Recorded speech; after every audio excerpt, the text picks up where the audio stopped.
Welcome to Google Sheets. Xin chào các bạn đến với Google Sheets. Hôm nay chúng ta cùng tìm hiểu về chủ đề gộp dữ liệu từ nhiều sheet trong cùng một file. Trước đây chúng ta cũng đã tìm hiểu trong cái video 10, chúng ta cũng đã tôi đã hướng dẫn các bạn cách gộp dữ liệu từ nhiều sheet hoặc là nhiều file sử dụng cái hàm import range. Thì do nó nằm trong nhiều file, chúng ta phải sử dụng hàm import range.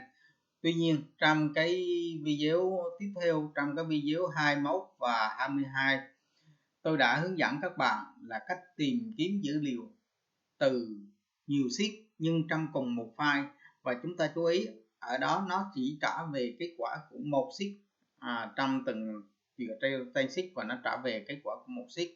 Thì hôm nay tôi sẽ hướng dẫn các bạn cách tìm kiếm, tích gộp các dữ liệu từ nhiều sheet khác nhau và nó trả về dữ liệu của tất cả các sheet. Thì chúng ta chú ý là cái này áp dụng cho các doanh nghiệp chúng ta có nhiều cái chi nhánh khác nhau ở các vùng miền, và chúng ta cần báo cáo của các chi nhánh đó gửi về trong ngày. Thì chúng ta sẽ tổng hợp lại của tất cả các chi nhánh, thì để chúng ta sẽ lên một báo cáo và trích lập theo quý, theo tháng, theo ngày, theo tháng, theo quý, theo năm, và tính tổng doanh số của từng sản phẩm hoặc là thành tiền của từng chi nhánh. Thì cái đó chúng ta sẽ làm mục đích sau. Thì ở đây tôi sẽ hướng dẫn các bạn cách gộp báo cáo của tất cả các chi nhánh trong cùng một file lại với nhau như thế nào.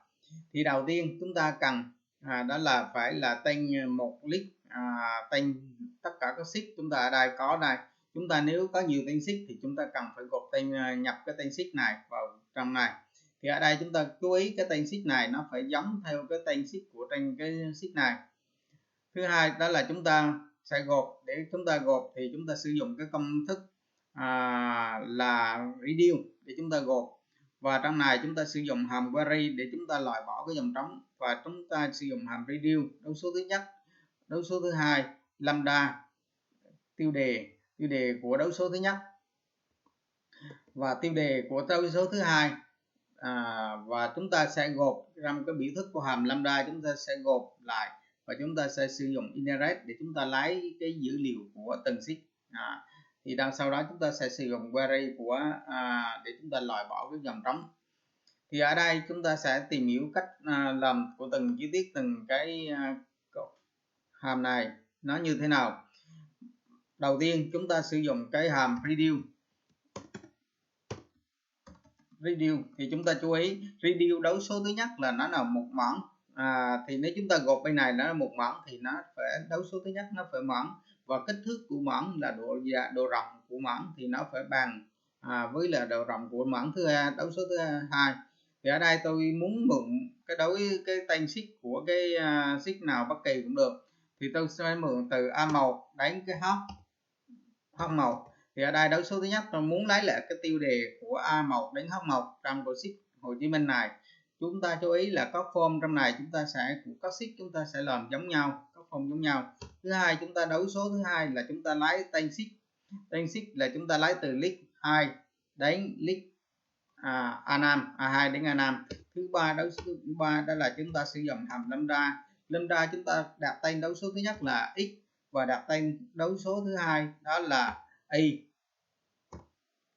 Thì chúng ta chú ý ở đây là chúng ta có thể đặt tên bất kỳ cái nào, tên nào để chúng ta gợi nhớ cho các đấu số cũng được, nhưng mà ở đây tôi muốn gọn là chúng ta đặt xy.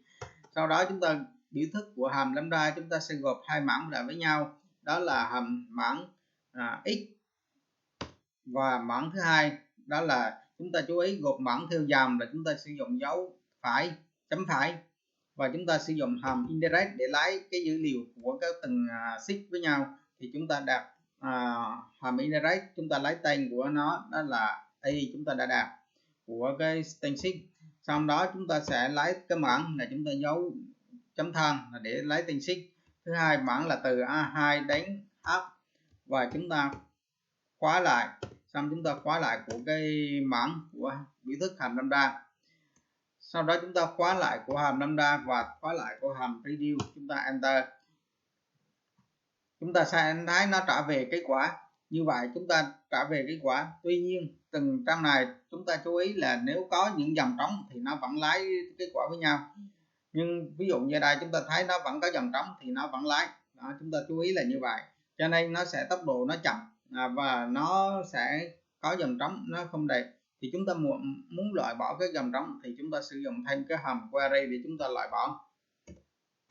Query ở đây chúng ta xem cái điều kiện lấy cái giá trị ra.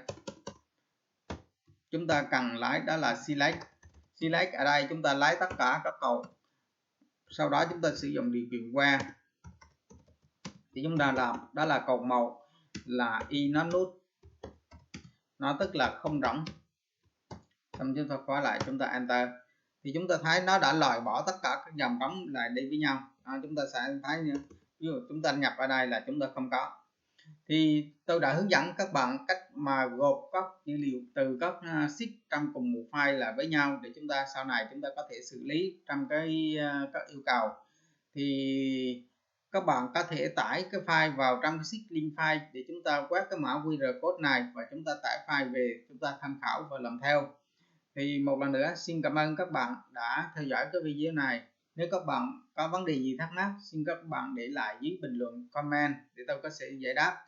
Và xin cảm ơn các bạn. Nếu các bạn thấy video này hay, xin các bạn like, subscribe và chia sẻ cho mọi người cùng tham khảo. Một lần nữa xin cảm ơn tất cả các bạn.